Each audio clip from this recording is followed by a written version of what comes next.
bay tala naan ataaya ak yéey gerte du dëgg. kon donc jàmm jooju c'est la première des ressources donc pour mu am ñëpp ciy jóg léegi nag communauté internationale d'après évaluation bu mu def. lii teye jàmm ji mën a am ñaari mbir la pour Sénégal benn bi mooy ki warata bokk xëy suba ne damay bokk. parce que maa leen ëpp doole par force damay bokk su boobaa mën naa yàq xew bi. kii war a bokk ñu ñëw ñu ne ko doo bokk pour x raison que ce soit su boobaa tamit match bi mën naa bañ a. on a vu quand même Sonko qui a pris la. voilà très bien léegi nag fi mu toll nii. communauté internationale dafa nekk di naxante ak président Macky Sall. ah bon léegi naxante bi mooy ça depuis longtemps d'ailleurs je le dis depuis 1 an. communauté internationale dañ ko bëgg a wutal une issue heureuse moom bu fekkee nangu na. def la transmission ci jàmm ak salaam. mu am pour reconnaissance am mën nañ ko ubbil yoon mu nekk prochainement secrétaire général des Nations Unies parce que Guterres li ko dese bareetut léegi bu demee parce que dafa tombé que ce sera le tour de l'Afrique. comprendre léegi nag moom bu fekkee nangu na ba Sénégal am jàmm. su boobaa bu génnee communauté internationale mën nañu arrangé wu. ba mu nekk le prochain. pour le compte de l'Afrique secrétaire général des Nations Unies. su fekkee nag bëggul loolu. ce qu'on appelle la politique de la carotte. mais boo bëggul carotte après lu ci topp le bâton. très bien léegi bâton bi nag. xalaat nga ñu yegg fa. waaw commencé nañ ko moom fi mu toll nii. et donc notamment la France. yan indice nga mën a joxe. indice yi mooy tubaab yi bu ñu lay xeex c'est-à-dire que tubaab yi ñoom peut-être que njortu nañ ni. président Macky Sall li mu bëgg mooy defaat 3e candidature. et peut-être même éliminer Sonko le pays va s'embraser ñoom logique boobu. léegi nag nasaraan bu lay xeex ku mel ni France même la communauté internationale ak Amérique ñoom ñëpp a yem. dañu am benn logique graduelle nu ñu lay xeexee. première chose bu ñu la nee saa waay defal lii nga bañ. bu ñu lay xeex dañuy njëkk a dawar ce qu'on appelle la bataille médiatique c'est-à-dire dañuy utiliser seen arsenal d'influence et de propagande médiatique arsenal d'information. d'influence et de propagande médiatique. jéem laa jaxase sa askan. commencé nañ ko fan yi d'abord première chose ñu jox Sonko interview ubbil ko. ak France 24. waaw très bien mu wax ba kii fan yi yéen a ngi dégg Figaro génne affaire mbootu terre bi. ne terre bi moomu leen gis nga tolle bi mu fi indi. fan yële passé Le Monde génne na benn reportage. di wax les conditions d'enfer. dans lesquelles ouvriers yi nañu liggéeyee ca Diamniadio. comprendre maanaam le projet de Diamniadio qui est cher au président Macky Sall gis nga ñu ngi koy sot bu mu leen bett fan yi di ñëw ñu génneel leen ci médias français yi ay benn problème ci affaire pétrole bi ak gaz bi. parce que c'est quoi waaw très bien lan la exactement. affaiblir la c'est-à-dire que graduellement bu ñu lay xeex ñoom dañ lay song ci médiatiquement bu ñu la songee médiatiquement ba affaiblir la ñu song la après économiquement. maanaam lu ñu mën a koñee ci côté économiquement. bu ñu jógee ci économiquement ñu doog laa song nag militairement. mais ban intérêt laa bëgg a. waaw moom laa bëgg a expliquer parce que justement si rek pour mën a affaiblir waa ji. waaw pour que mu ñëw bu fekkoon dafa am velléité sampaat kii bi. installer le chaos mu génnaat ci def solution boobu. qu'est-ce que comprends parce que solution bi am jàmm mooy moom mu bañ a nekk candidat. ba pare ñu bañ a disqualifier sur des bases factices. Ousmane Sonko intérêt boobu nañuy am.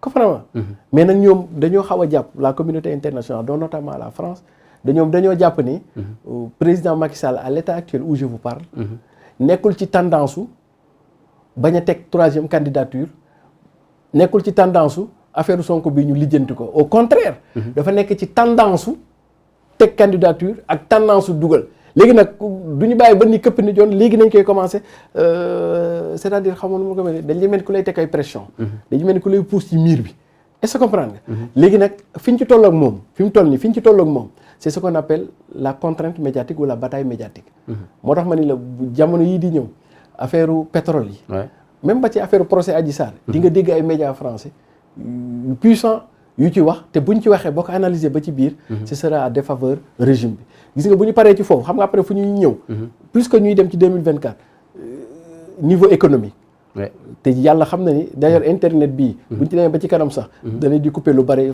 comme fañ jàppoon Wade rek nañuy jàppaat léegi nag bu ñu demee ba kiiwal ak yooyu mooy li xewoon ko Côte d'Ivoire bu dëkk bi naree tàgg ñoom ils ont des intérêts stratégiques ñu jéem a défendre seen intérêt stratégique gis nga Côte d'Ivoire su Gbagbo ñu déployer ay forces et cetera et cetera kon donc pour man loolu la léegi nag li xale yi di wax président mooy bañ comprendre entre sortir par la grande porte. rapidement si rek nga daanelee foofu ñu avancé wax te xam naa dañu dese ci temps bëriwul wax ci leneen également muy la baisse du loyer depuis 2015 2016 ñu ngi ci après la loi léegi ñu ngi ci décret donte sax décret bi nee nañ signé guñ ko ba léegi mais loi bi ci boppam dugg na en vigueur le 1er mars bii nii ban commentaire ban jàngat nga am ci baisse boobu nga xam ne depuis des années ñu ngi ci ça tarde à être matérialisé sur le terrain.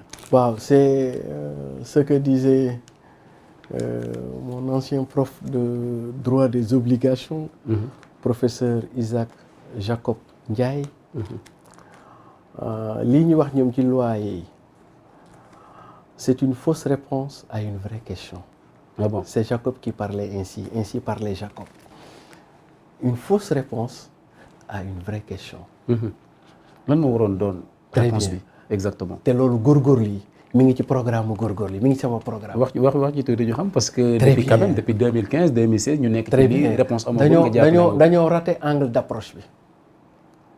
L'angle d'approche ce n'est pas la baisse. Ah bon? L'angle d'approche.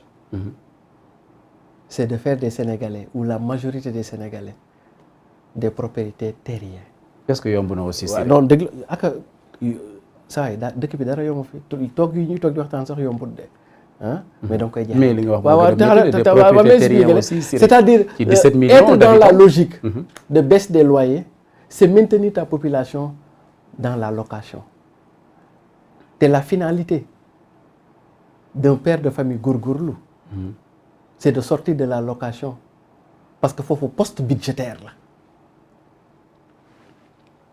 man ñun góorgóorlu yi bu ñu ñëwee suñu mbëbët du bàyyi ci sénégalais yi ci location même bu fekkee dañ leen di wàññi seen location déedéet mais génne leen ñu tàqalikook location loolu mooy kii bi loolu mooy léegi nag nata waaw léegi yow dinaa la wax benn exemple waaw dinaa la wax benn exemple mais Senghor a donné le début de solution fii mën na ko grand Dakar HLM à part le Dakar Plateau Sicap HLM Dieuppeul mais tout ça là Senghor moo ko tabax def ko location vente non suñu paay dañ naan fay ay 10 000 15 000 au bout de 30 ans am seen kër parce que Senghor bi mu fi nekk les entreprises nationales qui évoluent dans le domaine des bâtiments je donne un exemple Sicap SNHLM c'était des sociétés très puissantes et dont la vocation c'était de permettre aux Sénégalais d'être le propriétaire de leur maison sur une longue période. Mais qu'est-ce qui s'est passé dans l'intervalle?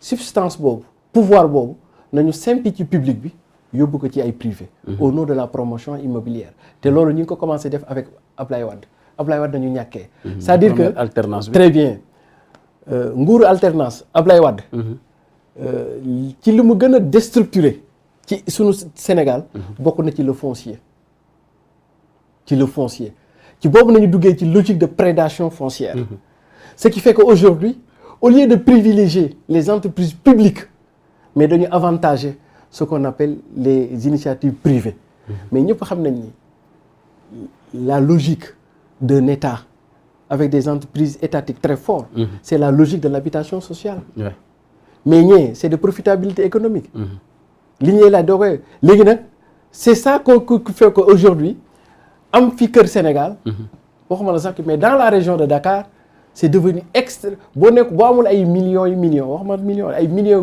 mënuloo am te loolu c'est inadmissible pour un pays. mais est-ce qu'un programme des 100 000 logements aussi du lu ñu war a mën a saluer si rek. non mais à l'état actuel où le service public de l'habitat est trop faible par rapport à un secteur privé ou même de la promotion immobilière qui ne font que de la rente en définitive. Et puis li ci gën a bizarre mooy état xam nga moom suuf si yëpp. Sénégal suuf yëpp moo ko moom. foncier bi waaw comprendre dana ko jox ay privé ba pare continuer moom di leen financer loo xam ni privé yi ñoo ko waroon financer le système de canal dama jox benn exemple. état day jël suuf si jox ko benn privé. promoteur bi du def sax système de canalisation dagg rek xotti jaay gars yi bu gars yi dëkkee ba pare mu taw inondé ñu yuuxu suñu dëkk day inondé ñu wooyu état ñëwal def canalisation te pourtant c'était ça le plus difficile. dagg jaay rek loolu ñëpp mën nañ ko très bien mais promotion immobilière le gros lourd investissement bi ñuy def mooy ñu canaliser système canal mais duñu ko def mais finalement état bi yow jaay nga ko la ca am solo privé ba jël na ko la ca gën a métti te yow yaa koy def te yow jaay nga ko c'est-à-dire que approche économique boobu laay baaman man Sénégal bu ngeen ma joxee réew mi sama gars yi bokk na ci sama mbëbët li ëpp ci sénégalais yi kër ga ñuy dëkk ñoo koy moom sur le modèle qu'avait laissé Senghor c'est-à-dire que le modèle de la location vente xam nga lu tax parce que pour man foofu laa wutee président Macky Sall ñun góorgóorlu yi pour ñun jox nit mu am dëkkuwaay ce n'est pas faire du social c'est de faire de l'économie moi j'investis xam nga nu may investir par exemple man da nga may jël góorgóorlu man dama nekk ci location chaque mois je donne un exemple chaque mois ma fay 400 000 450 000 location c'est le poste budgétaire le plus important ci samay dépense man après ban poste budgétaire la graille bouffe bi 200 250 000 pour ravitaillement léegi yow man état soo ma mayee possibilité poste budgétaire boobu 400 000 yooyu ma koy épargner di am sama kër danaa ko mën a réinvestir ci benn dépense d'investissement ou à la limite ma dem defi épargne kon donc ñun suñu approche góorgóorlu pour que sénégalais yi am kër ce n'est pas du social mais c'est de l'investissement économique c'est que mooy teggil leen benn xaaxaam benn dëkk boo xam ni da leen permettre ñu jël seen tànk dëgg dox dem kon donc ñu mën approche économique ñun approche ñoom yu bëri yi ñuy wax approche sociale ñun ñun tuddeewuñ ko sociale ñun approche éminemment économique après deuxièmement suñu ñëwee ñun góorgóorlu état bi daf leen a néewal doole yéen moom yéen jàpp na ni yéen askanu Sénégal yéen daal ay néew di doole ngeen quoi yéen daal vous ne méritez que social. non xaaral affaire boobu may intéressé non bu temps bi jeexee dañ koy téye non parce que c'est un sujet qui m'intéresse. dinañ la may nga daal mais rapidement quand même ñàkk ambition. bi gouvernement bi ñàkk ambition. jàpp ni sénégalais yëpp ay cas social nañu xam cas sociaux. et que ñoom daal habitat social rek nañu war a def man loolu daf maa naqari. parce que ñun c'est vrai que ñun ñëpp ay góorgóorlu nañ mais on est des góorgóorlu à niveau de revenu différent kon donc ñun ñëpp mënoo ñëw soox nii du ñu ay et cetera moo tax ñun suñu ñëwee état bi ñaari affaire lay gérer muy habitat social mooy ñi gën a néew doole ci ñun ak ce qu'on appelle le standing mooy lu xaw a yemamaay yi la classe moyenne léegi privé yi ku bëgg a investir ma jox la doo def habitat social doo def standing tu fais le haut standing loolu mooy diaspora kii bi immigré yi ak travailleurs étrangers yi statuer le haut standing mais le standing ak social loolu état bi moo koy gàddu yow nag le luxe ce qu'on appelle le luxe moom lay plan def promotion immobilière maa ngi naqarlu trop yéen Sénégal confinement bi leen gouvernement bi confiné ak Macky Sall confiné ne yéen daal social rek et xam nga social moom mooy lan ñaari chambre waañ toilette doo sax am cour néegi ndax non mais quand même mais ñii dañoo yàpp très bien waaw ñu tey dañ bëgg lu baax même si on est des góorgóor waaw ñu ngi suñu réew ñu ngi suñu réew nañ nekk on est des Sénégalais sur Sénégal dañu war a dund dund ci ay 300 mètres carrés kër yu am jardin kër yu am kii waaye loolu la c'est possible mais malheureusement ñii li ñuy def nii du mujj fenn grand maa la koy expliquer tey loi bii ñuy def nii di applicable yooyu ndax lenn ni tooñ la président Macky Sall day tooñ xam nga lu tax mu ñu tooñ parce que nit koo xam ne yow ba muy tabax këram joxoo ko suuf joxoo ko xeer joxoo ko ciment mu tabax këram ba mu kii yow joxoo ko lenn nga xëy suba ne ko lii nga koy louer par force loolu tooñ mënu koo weesu kon Macky Sall bu ne borom kër yi louer leen lii day tooñ li mu war a def kañ mooy nees lay def ba Sénégalais yi kër yi ñuy am terrain yi suuf yi ñuy am dëkk yu ñu moom ko état bi dañ lay financer ñu def benn caisse de péréquation Sénégalais yi contribuer état bi contribuer ñu tabaxal leen ñu dëkk lañ daan fayee luyaas 150 000 yooyu bu ñu ko dee fay au bout de 10 ans 15 ans maximum. ñu taqali ko luyaas dëkk seen kër affaire bi dem parce que ñun góorgóorlu la majeure partie li ñu solo lu ne. mooy bu weer bi dee du graay bi parce que graay bi moom la sëñ Saliou waxoon rek a fi am. ku yàlla xotti sa biir ku ne dina ci dugal. mais nag problème bi ñuy am ñun. mooy luyaas bi parce que luyaas bi dañoo baadoo la soo fayul ñu indi lay huissier bëgg la sonal ci ay. très bien Siré mu mel ni coup de gueule la am na solo trop ñu lay sant également di la gërëm ci teewaay bi comme ni ñu koy defee tous les jeudis. dans l' émission Tour de l'actu mbokk yi également ñu leen di sant di leen di gërëm di sant également di gërëm la régie ñi ko jiite Tuuti Mbeng Ousmane Thiaw Junior ak kii coordonné émission Tour de l'actu chaque jour ñu fàtte ko nag Ababacar Mbaye c'est Mbaye je crois bien Mbuub di mooy mbokk yi ñu ngi leen di jox dig daje alxamis bi dañoo ci beneen numéro Tour de l'actu jaa ngeen jëf.